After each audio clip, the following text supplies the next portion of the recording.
What's going on, Guardians? It's Tizzle here. In this video, I'm going to be showing you the quickest, most efficient way to get God Roll armor.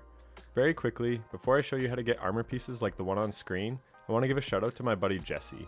He is a super talented buddy of mine who is a professional drone pilot and used to be big into the drifting scene. He's a super cool dude and a wonderful video editor. If things go well with YouTube, maybe he could be my editor one day, because he is far better at it than I am. He has a YouTube channel called Fundamentally Fresh that you should definitely check out.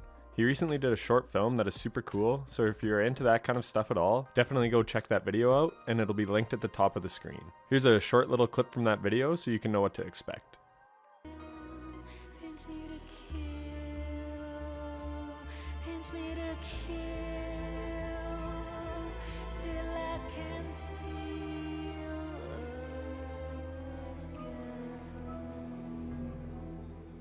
Now back to the video. So you may or may not know this, but if you have Season of the Splicer, you can run expunge missions. These missions have a regular and a corrupted version, so what you want to do is run the Tartarus mission on Europa on the corrupted version. Why is that, you ask? Well, you can skip past the part so you don't have to fight any enemies until the final boss.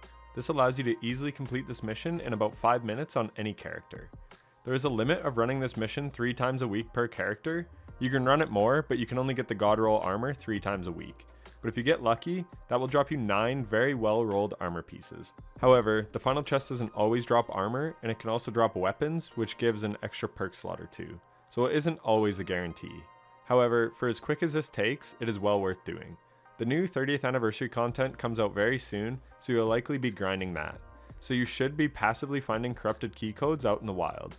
You can only hold up to 5 in your inventory, however you can also hold 5 in each character's postmaster.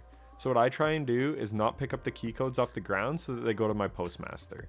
If you are full of 5 in your inventory, they won't continue to drop, so make sure you go run one of these missions so that you can use a key so that they continue to drop. Come January and February, we will have a pretty long road to Witch Queen with very little to do, so this is a good thing that you can do to optimize your gear sets. The route to follow in this mission is pretty straightforward. Don't activate the first terminal and instead jump up and jump over this wall. From there, it is a straight shot to the boss. All 3 characters can make this jump.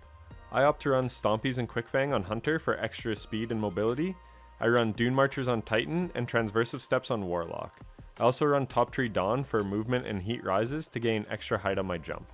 The other must-have for your loadout for getting this done super quickly is to run Ariana's Vow, as it will shoot through the Hydra boss's shield.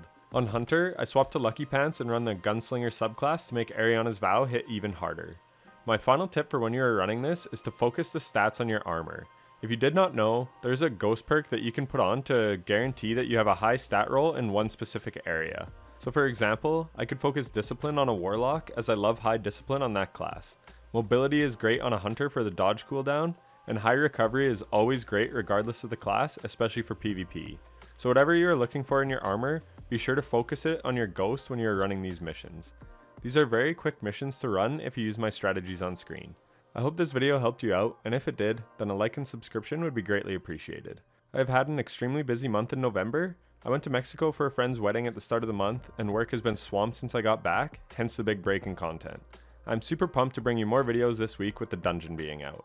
I plan on doing a dungeon guide and a solo dungeon guide, and maybe even a Galahorn review if I get lucky, or if it is a quest and I can guarantee a way to get my hands on it. I'm very excited for the 30th anniversary edition, and I hope you guys are too.